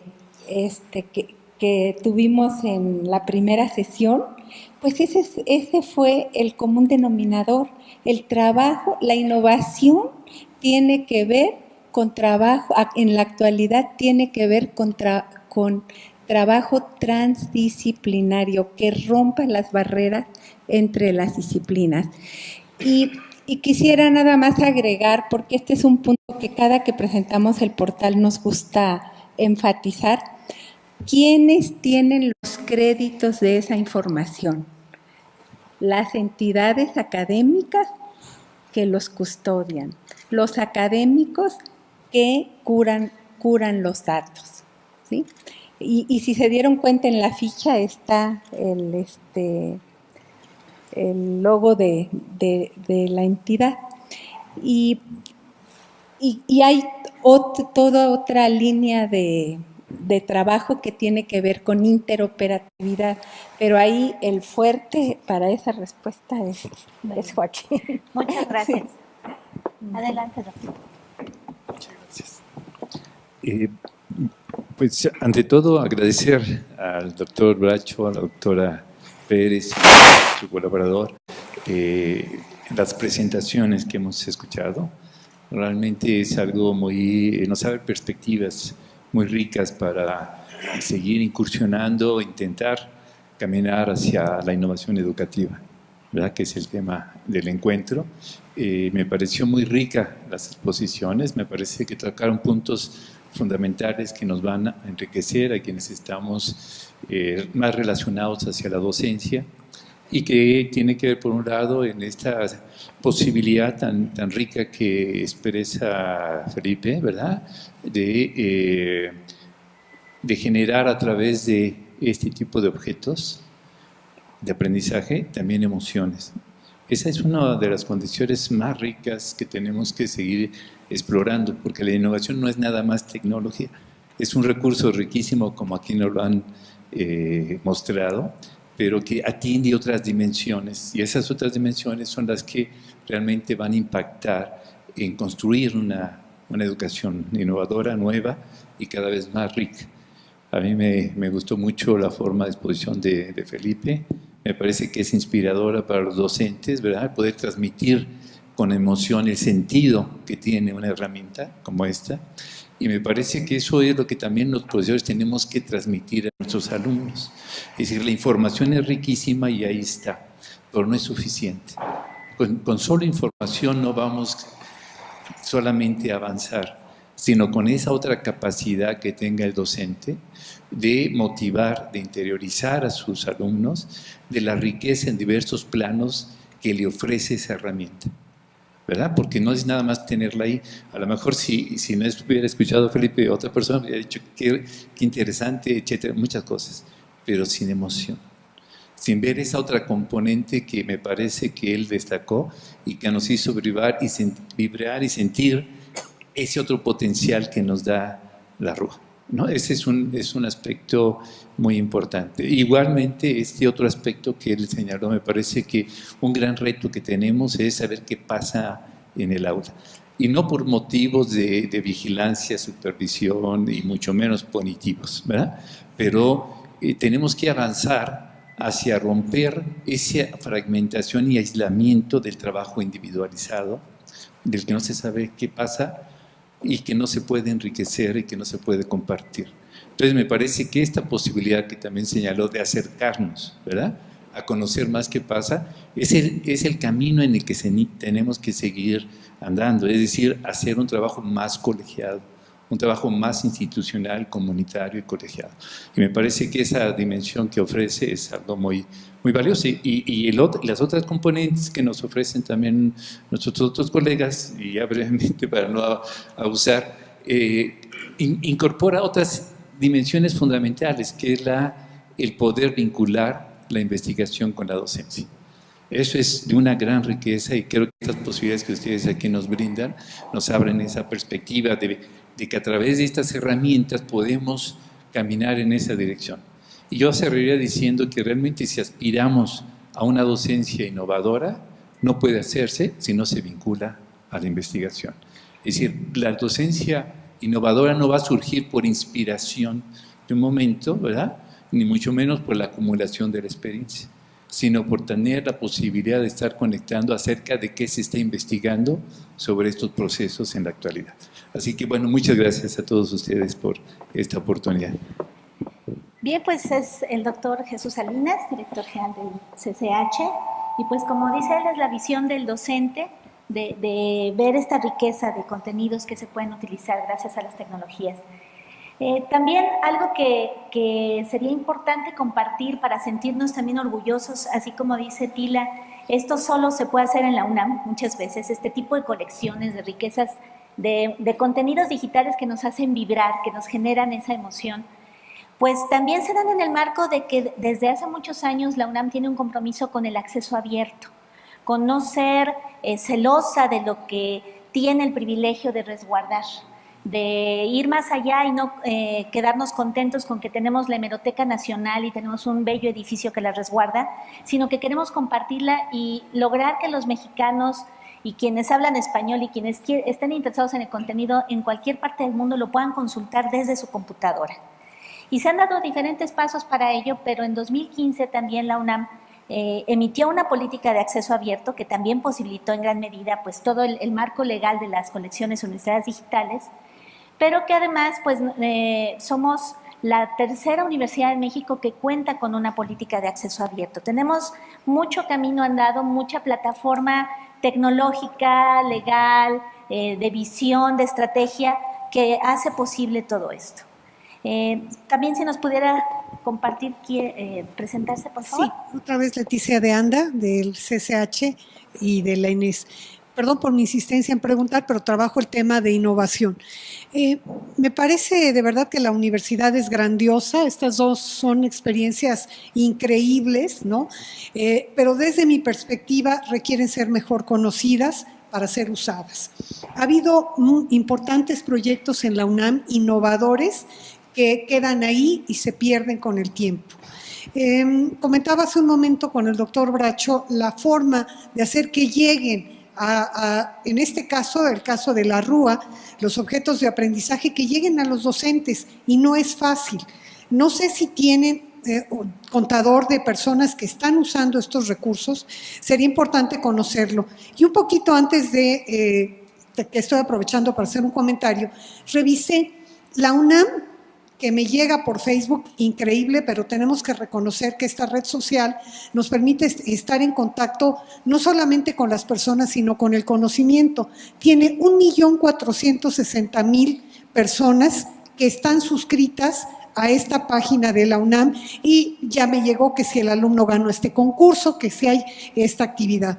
Me parecería fundamental que pudieran ligarse estos recursos a estas páginas sociales para que sean conocidas de los profesores, porque no estoy muy segura de que sean usadas. Yo he preguntado y sí, el profesor que hace un objeto lo publica, ya tengo mi constancia, pero otro no sé si lo usa, si compartió, que también es llamado una buena práctica educativa. ¿Qué hice que me funcionó bien para que otro lo pueda apropiar y lo pueda compartir? Gracias, Leticia. ¿Quieren comentar algo? ¿Guillermo? ¿Sí? ¿Sí? Ok, adelante. Hola, mi nombre es Diego Latorre, soy de Diseño Industrial. Y primero quiero agradecerles por sus presentaciones muy chidas las dos. Y pensando un poco acerca de estas dos plataformas, de lo que se parecen y lo que, digamos, por qué son dos y no es una sola. Creo, al menos como yo lo entiendo ahorita, la RUA es más es una plataforma viva que más enfocada hacia los alumnos, y no por decir que Datos Abiertos no esté viva, sino es más bien una cuestión más histórica, ¿no? Un poco más de lo que se ha hecho. Y hacia allá va mi pregunta, o sea, sobre todo viendo que son dos plataformas incipientes que todavía, bueno, digamos que su utilidad va a estar determinada en función de la cantidad y de la calidad de la información que tienen. Me gustaría preguntarles cómo están integrando pues, digamos, estos valores del mundo digital que nos permiten hipervínculos de información en tiempo real, edición distribuida, comunicación en dos direcciones, sistemas autoorganizativos, porque hasta donde yo los veo siguen siendo un poco rígidos, y creo que parte fundamental del éxito de estas plataformas es que sean flexibles, sobre todo tomando en cuenta que la educación y que la innovación educativa tiene que estar viendo hacia el frente, y creo yo que pues uno de los tal vez problemas que puede llegar a tener, al igual que los planes de estudio, es que son muy rígidos. Entonces, ¿cómo podemos anteponernos a esto, utilizando las mismas virtudes del mundo digital? Sí. Bueno, se escucha, ¿verdad? En el caso de la plataforma de datos abiertos, hay una cuestión ahí muy importante, que son datos que vienen de colecciones y sí requieren un proceso desde que se generan, y todo un proceso de control de calidad, de revisión, y eso pues no puede ser en tiempo real, es decir, no puedes tener, digamos, los sensores que generan datos, tenerlos de inmediato, porque pasan un proceso. En la coordinación hay todo un equipo que se dedica justo a hacer, por ejemplo, estandarización, migrar al mismo estándar, hacer el control de calidad. Entonces, en esa cuestión, pues es complicado, ¿no? Esa parte del tiempo real. La retroalimentación, pues se da a través justo, y tenemos muchos casos en donde estudiantes o maestros que encuentran ejemplares pueden hacer a través del portal preguntas, pero las preguntas van, como es una red de académicos, las que está atrás de las colecciones, se reenvían, ¿no? a esos académicos. Ha habido muchas correcciones que se hacen, por ejemplo, en la determinación de una especie, que se hacen a través del portal. Otras herramientas que usamos, y trabajamos más la parte, por ejemplo, de la web semántica, ¿no? Gran parte del portal está funcionando, toda la parte de, pues hay toda una parte de linked data, en donde cada registro genera nuevas consultas. Por ejemplo, cuando abres un ejemplar biológico, el nombre de la especie, va y busca en otras bases de datos que están en línea, por ejemplo, de Conavio, los nombres comunes, ¿no? La lista que veíamos de nombres comunes, pues proviene de otras entidades, y eso se hace con linked data. La ventaja es que deja de ser estático, sino cada vez que se actualiza una base de datos, tú tienes inmediatamente la actualización en este portal, ¿no? Si se genera una consulta que se puede guardar, cada vez que entres, si hay modificaciones en las colecciones que devuelven los resultados, tú verías de inmediato esas actualizaciones. Y pues toda esta parte pues ha sido trabajar mucho esta cosa, la web semántica, para también poder buscar, por ejemplo, las colecciones científicas usan solo el nombre científico de las especies. Y aquí tenemos, tú puedes poner un nombre común, y a través de otras bases de datos es capaz de encontrar, ¿no? De ontologías, es capaz de encontrar la información que estás buscando. Sí, yo podría agregar que en la cuestión de la difusión y del uso, Tenemos pues muchos retos como universidad. Por ejemplo, Descarga Cultura, aquí están las compañeras, hacen muchas campañas. Descarga Cultura es parte de este ecosistema, ¿no? No son, parecen aislados porque pues es el foro donde presumir cada quien el juguete que ha creado, ¿no? Pero en realidad sí son parte de un ecosistema que tiene la UNAM como plataforma de contenidos que aprovechan la tecnología y que sí se hace la difusión, pero que también aquí pues tendríamos que reconocer el gran reto de hacer difusión en los jóvenes de hoy día. Nosotros tenemos, por ejemplo, en cuestiones de programas de becas, hacemos toda una difusión en redes sociales institucionales, como las que menciona la maestra, y de pronto te das cuenta que no es ahí donde los alumnos buscan la información. Entonces, el entorno digital nos abre muchas bondades, pero también significa retos distintos en la cuestión de lograr el aprovechamiento, que realmente la herramienta que se propone penetre en el aula. Y sobre todo, que el profesor la haga propia. Mencionaba el doctor Bracho, nosotros estamos poniendo estos proyectos en Internet, pero lo que sigue definitivamente está del lado, como mencionaba el doctor Salinas, pues ya de los profesores, los departamentos académicos, los subsistemas, cómo se incorpora esto como una plataforma, una herramienta que tiene que aprovecharse, ¿no? Sobre todo porque además no hemos estado hablando de educación a distancia. En educación a distancia, obligadamente, hay una plataforma de trabajo, hay contenidos que se tienen que revisar de acuerdo al programa que cada maestro elabora. Y bueno, aquí estamos con el gran reto de lograr que esto se utilice en el sistema presencial, donde bueno, ahí también está todavía más marcada la enorme libertad que tiene el profesor por organizar su curso. Entonces aquí es de estos pasos que tenemos que ir resolviendo entre todos, ¿no? Cómo lograr realmente este aprovechamiento del recurso. ¿Quién más quisiera intervenir? Por favor, acá. Arriba le toque. Sí, yo creo que vamos a funcionar por acá.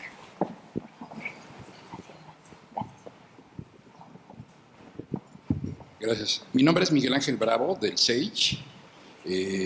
Me gustaron mucho las dos exposiciones.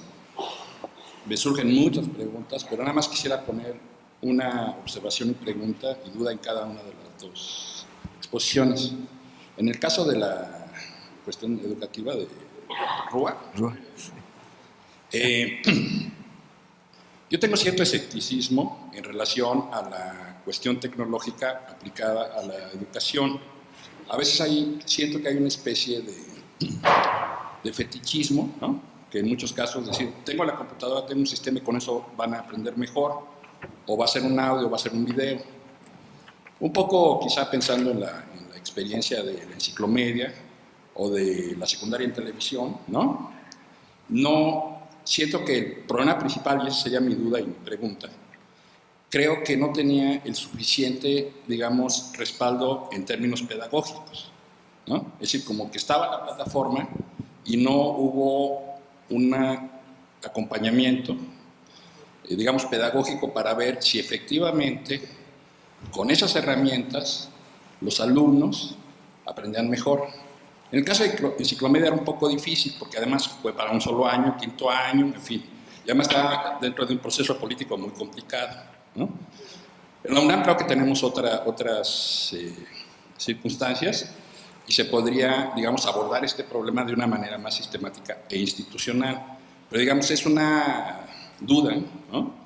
Y escepticismo que tengo que a veces solo el uso de la tecnología se piensa que va a garantizar una mejor educación y como que no hay las herramientas de evaluación, ¿no? Si efectivamente se está usando y entonces probar, en fin. No es un problema simple, no sé cómo se pudiese hacer, pero ese es uno. En el caso de las colecciones, a mí me parece muy interesante. Me parece que una de las cosas que hace más falta en nuestro país en general, pero además en la universidad, es aprovechar toda esta información, ¿no? O colecciones que hay. Ahora acá, digamos, la matriz viene del área de biológicas. Yo, digamos, aunque estoy ahorita trabajando en áreas tecnológicas, yo vengo del área de sociales. Y entonces, en el caso, por ejemplo, de las plantas, yo me pregunto, la propia universidad tiene bajo su custodia los datos de una investigación que hizo el Instituto Nacional Indigenista, que es la Enciclopedia de la Medicina Tradicional Mexicana. Hay una parte de esta enciclopedia donde vienen 3 tomos sobre flora medicinal. Por ejemplo, sería muy útil cruzarlas. Ahora, ahí viene este problema y es un poco mi duda. La parte de cruzar la información, de integrarla, es un problema creo que muy complejo, ¿no? Que tampoco estoy muy seguro que solo con el uso de la plataforma pueda resolverse. Por ejemplo, se puso el ejemplo de moluscos. Bueno, ¿qué pasa si una gente que viene del área de sociales dice, bueno, yo quisiera saber cómo puedo cruzar esta información de moluscos con los movimientos en las cooperativas pesqueras de México y dónde se cruzan? No sé si sea tan sencillo hacerlo. Y como esto pueden salir muchos ejemplos. Creo que es un problema que además está un poco enmascarado en el uso, por ejemplo, actual con Google o con todos estos buscadores, donde uno supone que con búsquedas de acervos muy grandes, automáticamente va a salir la información que uno requiere. Y yo creo que ahí hace falta mucho un trabajo de conceptualización y de integración de la información que va mucho más allá de las plataformas. Evidentemente que las plataformas tienen que ser así, o quizá todavía mejores, pero sí hace falta, y no sé qué tanto se esté avanzando, ¿no? Pues una de mis preocupaciones, en este trabajo conceptual para poder integrar, digamos, cuando son muy cercanas las, digamos, el área, puede ser que sea relativamente sencillo, pero ¿qué pasa si pensamos lo social con lo biológico, ¿no? En fin, es muy amplio el tema y perdón por... Gracias. Gracias. ¿Quién se A ver, lo de enciclomedia me llega muy duro. Yo soy el culpable. Pero te quiero decir que los estudios que se hicieron en enciclomedia, los serios, todos destacan que los alumnos aprendían mejor cuando se usaba. Si no se usaba, no funcionaba, como el shampoo, ¿no?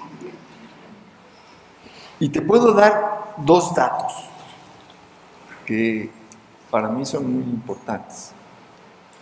Primero, alrededor de lo que dijiste, de que no se capacitó bien a los maestros. Eso puede ser cierto, en parte. Pero el problema de Enciclomedia es que se hizo un esfuerzo durante 2 años. En esos 2 años se equiparon más de 160,000, casi 180,000 aulas. Y era muy difícil la capacitación al mismo tiempo que estabas poniendo las aulas, porque no vas a capacitar sobre una computadora que no existe. Pero a pesar de eso, cuando se hizo la primera encuesta, ni siquiera fue un censo. Ya teníamos alrededor de 50,000 aulas. Se les preguntó a los maestros una pregunta de varias opciones y la primera opción era no me gusta y la última opción era me gusta y va a cambiar mi manera de dar la clase. El 96.6% de los maestros respondió a la última opción. Me gusta y me va a ayudar a dar mi clase. Pero menos del 50% de los maestros había usado alguna vez una computadora. Era tan fácil de usar, precisamente porque estaba basada en los libros de texto, que no se necesitaba una gran capacitación para que los alumnos pudieran tener experiencias como las que acabamos de tener ahorita, porque les poníamos música, les poníamos películas, les poníamos muchísimas cosas alrededor de cada uno de los temas.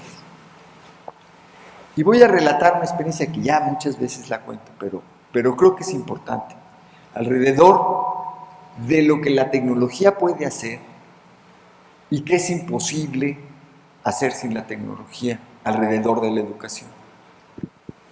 Porque, como dijo el doctor Cervantes en la plática que tuvimos al principio, hay que hacer que la tecnología haga cosas que necesitamos y que serían imposibles hacer sin ella, ¿no?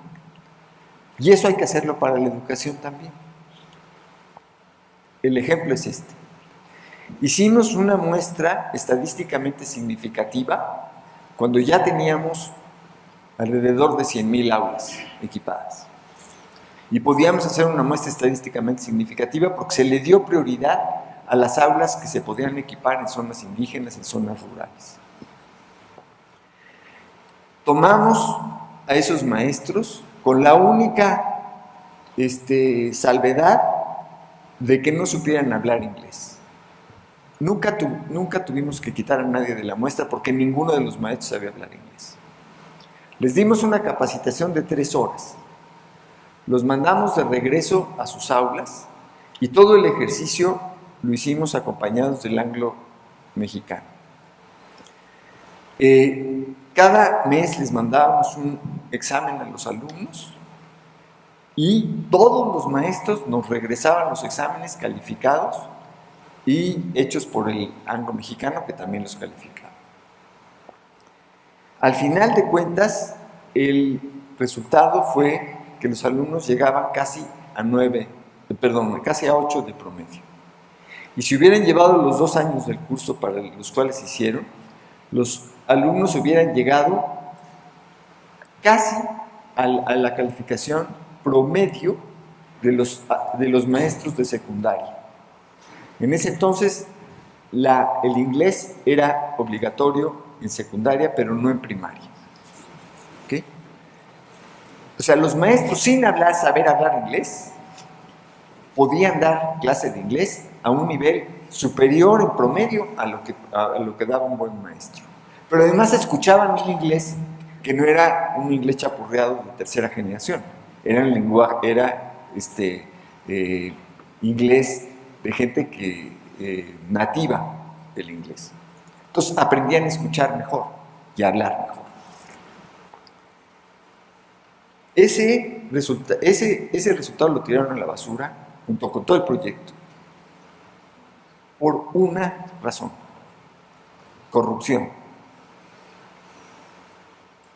Quien siguió en la Subsecretaría de Educación Pública cuando entró Calderón, después de Fox, fue el yerno del Bester Gordillo. Y lo que él quería era hacer dinero. Perdón que se los diga. Así, pero eso fue la verdad.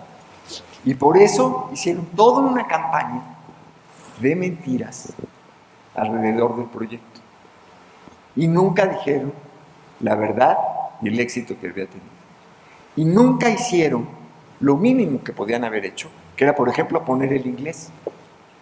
Con lo que se hubiera necesitado para pagar a los maestros de inglés que se requerirían para dar clases en las 168,000 aulas que había. Con ese dinero se pagaba Enciclomedia por sí mismo. Y fue una experiencia única en el mundo. Nos sacamos el primer premio de la UNESCO. Y terminó en puras mentiras, amenazas. Hicieron 150 o 60 auditorías y no encontraron nada más que a un pobre contador que le quitaron 3 días de trabajo. En ese país vivimos. Sobre la otra pregunta. La otra pregunta. Sí, gracias. Perdón, me eché mucho rollo, pero me llegó al corazón. Sí.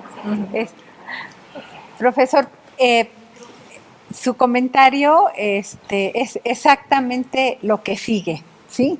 Lo que sigue, sí se puede, pero hay que desarrollar los estándares, ¿verdad?, que permitan la comunicación entre los 12 tipos de bases de datos.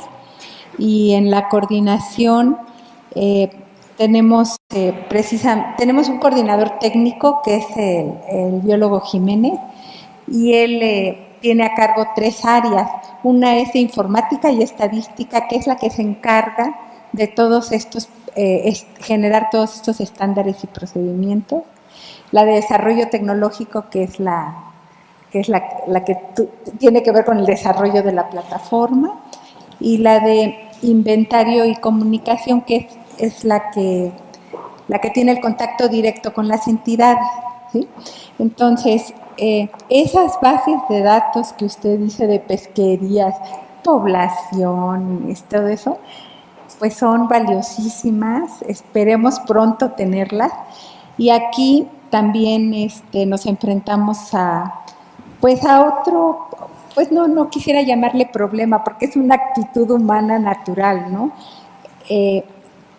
Es que a veces los académicos pues no quieren dar esa información para que esté en formato abierto, porque es producto de muchos años de trabajo de ellos.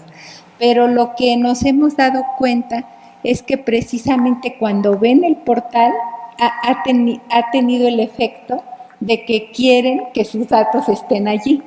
O sea, entonces, estamos muy optimistas que sí vamos a obtener esta información. No sé si tú quieras agregar más de esto. Pues miren, yo sé que tendremos horas interminables ante los contenidos digitales de la UNAM. Tú me dices, ¿sí? Pero nuestra conversación ha tenido ya que llegar a su fin. Me gustaría que levantaran la mano quién va a hacer algo con lo que acaba de escuchar en estas 2 horas, que lo va a incorporar a sus clases, que se va a poner a navegar. Por favor, levanten la mano, realmente vayámonos, motivemos a estos 2 grandes innovadores de los contenidos en las tecnologías de la UNAM para que vean que sí sirve venir, echarse el rollo y ser entusiastas y contagiarnos, como alguien mencionó, de lo que ellos han venido realizando. Pues de verdad ha sido un honor moderar esta mesa.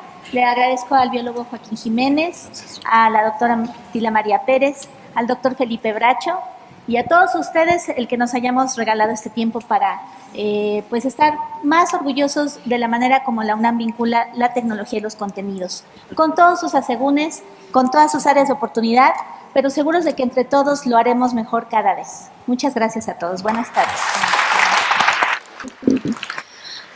¿Ya? Agradecemos a los expositores en estas sesiones y al público presente su participación entusiasta con preguntas y respuestas.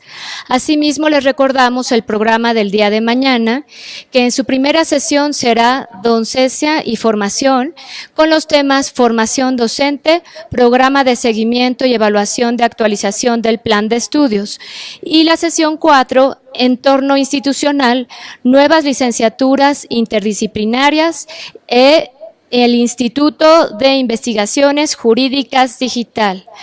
Con esto damos por terminado este primer día de actividades del Encuentro de Orientación Educativa, Vocación por lo Nuevo, organizado por CODEI, CUAED y DGTIC, el cual se desarrolló en el Foro José Luis Ibáñez de la Facultad de Filosofía y Letras de la UNAM en Ciudad Universitaria. Nos despedimos de quienes nos acompañaron vía streaming y les recordamos incluir en sus menciones nuestro hashtag Vocación por lo Nuevo. Los esperamos mañana para comenzar a las 10 en punto y continuar con el programa previsto. Muchas gracias y muy feliz tarde. Podemos ver, por ejemplo, qué temas, con esa unidad. Si se fijan, los planes de estudio en la Escuela Nacional Preparatoria se dividen, las materias, los programas, se dividen en unidades y temas, ¿no? Entonces, aquí estamos en el nivel de la unidad. Si le pico a temas, más bien si Guillermo le pica, entonces me sale ya la unidad 3 como la parte fundamental, en donde puedo de nuevo ver todo lo que hay en esa unidad, pero además me salen los temas para que yo me pueda meter a cada una de ellas. Entonces vamos a meter aquí, vamos a ver, por ejemplo, autores barrocos sobresalientes. Y pícale ahí materiales para aprender. Entonces ahí tenemos, vamos a ver, por ejemplo, audio. Entonces tenemos aquí varios materiales en audio. Los materiales se dividen en esa parte de arriba. Hay algunas que están apagadas, quiere decir que no tenemos, ¿no? Pero son textos, cosas para móviles, juegos, películas, materiales para la web, en fin, cualquier tipo de material que pueda ponerse ahí. Eventualmente deberíamos de tener también acceso directo a la biblioteca, que nos lleve algún algún capítulo de un texto importante sobre, en este caso, pues autores barrocos sobresalientes. Podría ser sobre Sor Juana o Calderón de la Barca, en fin. Vamos a buscar ahí primero Sueño.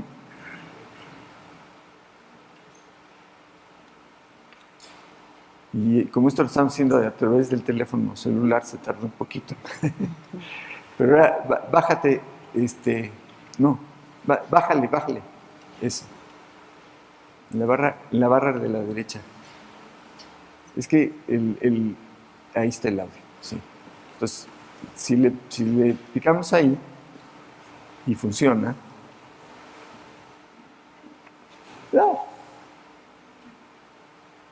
eso.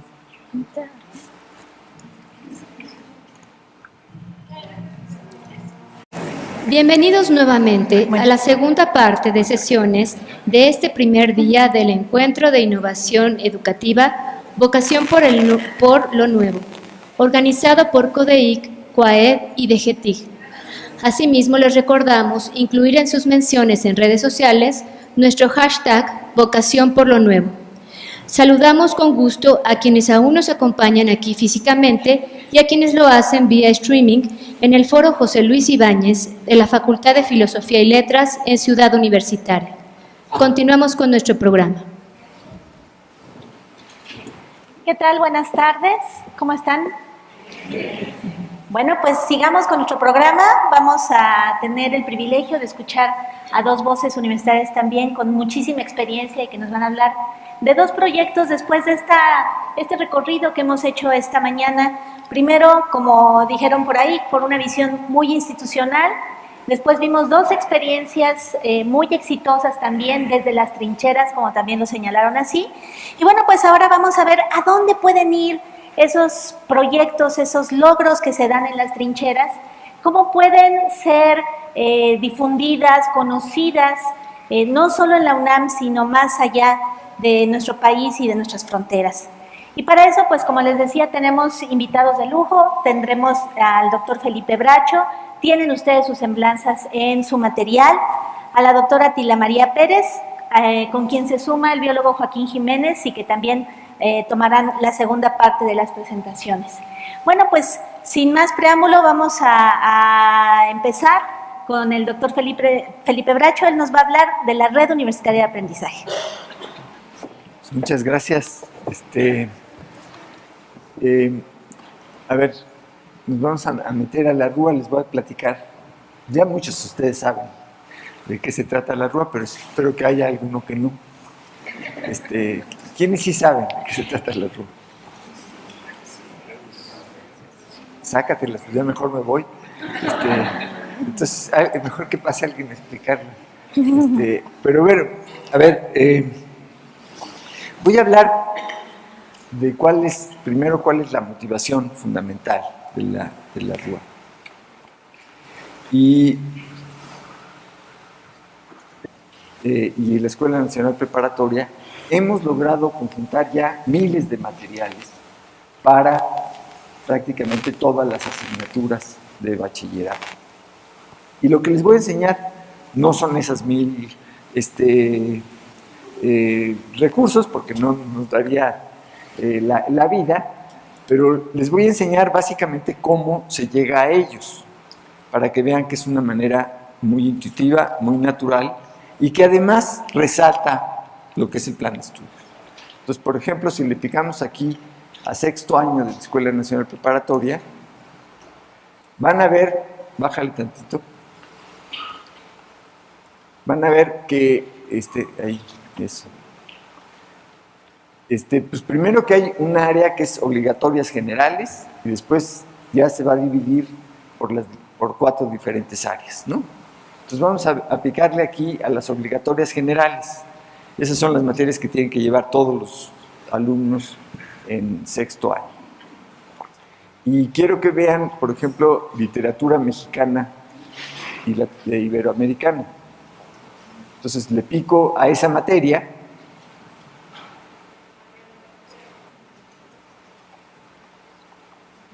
¿Qué pasó? Mi querido Guillermo. Ok, ya le picaste. Aquí está. La idea es tener el plan de estudios en una especie de árbol, del cual ustedes van a ver siempre la rama principal. Entonces, la caja de arriba, esas cajitas yo las quiero ver como una especie de ambiente de aprendizaje, y es un ambiente de aprendizaje para toda la materia. Entonces, si ahí le picáramos, por ejemplo, a recursos para aprender, me saldrían los recursos para aprender de toda la materia, que hay en toda la materia. Y me saldrían a lo mejor también algunos libros o contenidos que hablan de toda la materia, ¿sí? Pero si le pico o pulso, por ejemplo, la literatura barroca en México, entonces ya me salen, a la hora de picarle recursos para aprender, me van a aparecer nada más los que tienen que ver con ese tema, ¿sí? Y, o sea, llega el alumno a la clase, no conoce exactamente el plan de estudios, y si lo conoce está escrito de una manera un tanto, digamos, en el lenguaje pedagógico de los que saben de escribir planes de estudio, pero no de quienes saben comunicárselo a los estudiantes. Entonces, lo que tratamos de hacer con la red universitaria de aprendizaje es eso, poner los materiales alrededor de lo que el maestro tiene que enseñar y el alumno tiene que aprender. Y eso está regido por los planes de estudios. Entonces, hemos empezado a hacer la red universitaria de aprendizaje fundamentalmente a partir del bachillerato. Y aquí hay una cosa que es muy importante que yo les logre transmitir, y es que este es un esfuerzo que va mucho más allá de una dirección general de tecnologías como la de GETIC. Es más, va más allá de cualquier dirección. Es algo que tiene que tomar la comunidad si queremos que sea un éxito, y que tienen que tomar los maestros y los alumnos. Y esa es la parte más complicada de la innovación. O sea, para que realmente algo se vuelva una innovación, tiene que pasar a ser parte de nosotros mismos, facilitándonos las cosas. Por eso, este es uno de los objetivos que tiene, facilitar esa localización de materiales, de ver los planes de estudio y todo eso. Si uno hace que la tecnología haga las cosas más difíciles, nunca jamás va a funcionar. Las cosas y las innovaciones funcionan porque nos funcionan mejor, porque nos hacen algo más fácil. Entonces aquí, por ejemplo, esta es la página ahorita inicial de la RUA. Como ustedes pueden ver, está la Escuela Nacional Preparatoria, el Colegio de Ciencias y Humanidades, luego tenemos las licenciaturas y una parte de temas de interés. Pero eventualmente deberían estar también los posgrados, etc. Ahora, gracias al apoyo que hemos tenido del Colegio de Ciencias y Humanidades, que aquí está su director general, y le agradezco muchísimo el apoyo que nos ha brindado. En pocas palabras, es poner a la mano de los maestros y de los alumnos lo que los maestros tienen que enseñar y lo que los alumnos tienen que aprender. Eso está dictado por los planes de estudio. Hay muchas críticas a los planes de estudio. Yo sería de los que criticaría, sí puntualmente en algunas cosas, pero no es el propósito de la plática. Me preocupa a mí mucho que nos tardemos tanto en cambiar un plan de estudio. O sea, el mundo va mucho más rápido que nosotros. Y creo que es muy importante para la universidad, cuando estábamos hablando de qué cosas de alguna manera impedían o eran obstáculos para que la universidad pudiera ser más innovadora. Y yo diría que uno de los obstáculos más importantes es que no tenemos buenos mecanismos para tomar decisiones y ser flexibles. Y un ejemplo claro es los planes de estudio.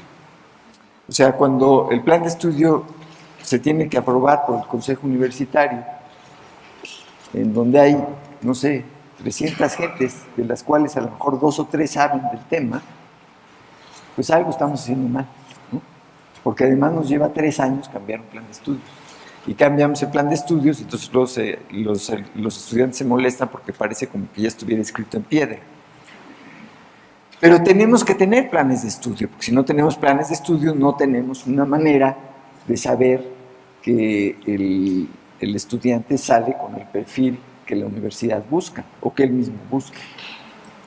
Y finalmente el plan de estudios es de alguna manera lo que la universidad promete enseñar. O sea, no es cualquier cosa, tarda un tiempo hacerlo bien, y es la promesa de la universidad hacia los alumnos y hacia la sociedad. El problema no es solo que se tarde mucho y que se nos atrasen los planes de estudio, sino que muchas veces ni siquiera se conocen.